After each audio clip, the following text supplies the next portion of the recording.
So I've had this bike, the Mantis X, for over a month now. I just did my first oil change on it, and I've been riding this bike a lot. I think you guys have noticed it. I've been riding it in most of my, if not all of my latest videos. And some people have requested an updated, kind of more long-term perspective on the bike and whether or not I still like it. So that's exactly what we're gonna do in today's video. Give it a little check-in on my updated thoughts and opinions on this bike. And let me just say right off the bat, I am not sponsored by this company or any other company at the moment. The way I got my hands on this bike, I first heard about it before it came out via Reddit, like most things. And I actually reached out to the company, emailing them, asking them, basically begging them to send me one of these bikes because I thought it looked really cool. And they actually did. They sent me the bike free of charge, but they did not pay me, no money exchanged hands, and I could say whatever I want about the bike. And to prove that, let's begin this video with the cons. Then we'll talk about the pros, and in the final section of this video is gonna be what does the general landscape look like? What's the competition?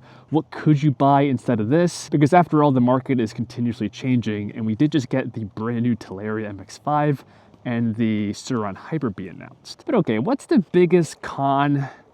The major reason why I may hesitate in buying this bike myself, I think that has to be the reputation of rawrr, the company that this comes from. Because unlike Surron, even Talaria, rawrr is a much smaller, lesser known company. So by buying from them, you're taking some kind of, some degree of a gamble there. I don't think there's that much risk. This isn't their first bike ever. They had the original Mantis for the past year, almost 2 years maybe, and the company is still in business. I will say, just an observation of mine, again, I'm not affiliated with the company in any way, but I think that rawrr doesn't directly make this bike. Instead, I think they license it from a Chinese factory to be the exclusive seller in the North American market. So if I had to guess, rawrr imports it to the United States, sell it, and provide customer service on a product that is manufactured in China that they slap their own brand on. Could be wrong, but that's my assumption. So just something to consider when buying this bike. I would encourage you, however, to do your own due diligence. Another con that is kind of in the same vein is the robustness of the aftermarket.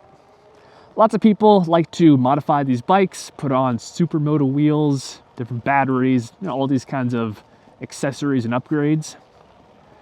And rawrr, being that this is a smaller company, the aftermarket is more limited than something like a Surron. I did ask the company about this in our communications, and they said that they are working with third parties to produce aftermarket accessories. If you look on the website, they do have a whole page dedicated to this idea. But at least as of right now, I did look on all of these websites and have yet to find any third-party accessories for my Mantis X.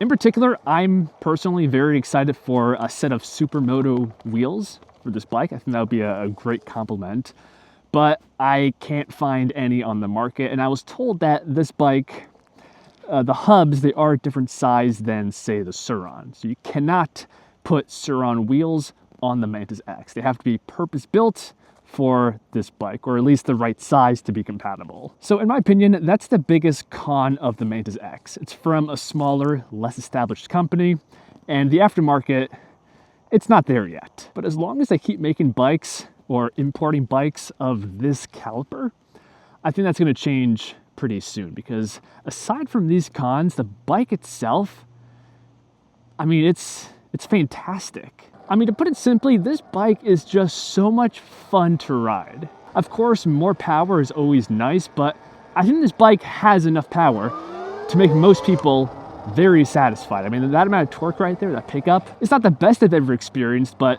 I mean, it's more than passable. We have that 72-volt stock battery, so there's no temptation to upgrade that in the future and spend thousands of additional dollars. The only thing slightly disappointing about the battery is the capacity.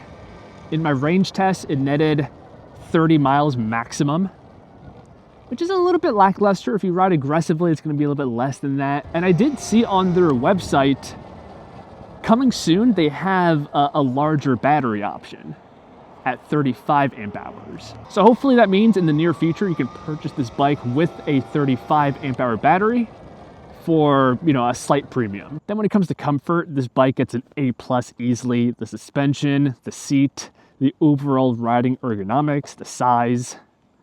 Again, at least for me, this is just a pleasure to ride, super comfortable. I have no butt pain, no back pain, and the suspension absorbs everything. One key thing in particular I really like about the ergonomics here is the fact that the seat, in comparison to a surron, it's much longer and it comes over top the battery section. The surron doesn't do this, and thus you're limited as to how much you can scooch up on the bike. But here, if I want to be like completely vertical and super close to the handlebars, I could do that no problem. And the suspension on this thing is extremely floaty, kind of loosely sprung. It is adjustable, so you can firm it up a little bit if you so desired. But floaty suspension, long travel is my personal favorite. But okay, the competition. What could you buy instead of the Mantis X? Again, the price point here is 3,000 bucks, and we get a 6,500 watt, 72 volt emoto. Well, if you want to spend a little bit more, there is a lot of optionality. The new Talaria MX-5 is one of these options. It's roughly $1,500 more, so that's a 50% price increase. But it is a substantially more capable bike. 13 kilowatts of power, 72 volts, 40 amp hours. And you also have, of course, the OG E-Ride Pro SS. So if you want to spend a bit more money, you have great options to choose from. However, if you want to spend less than 3,000 bucks, or let's say a comparable $3,000, that's where the Mantis just completely stands alone as of right now. The Hyper-B, the Surron Hyper-B, was just, quote unquote announced. We don't know too much about that bike. However, we have some speculation that the price tag is going to be around the $3,000 price range. And if that bike ends up being a similar power level, a 72 volt battery, then that would be some direct competition, even though the sizing is a little bit different. The Hyper-B is a pit bike, so it's like a size down from the Mantis X, but still in terms of power price, it might be comparable.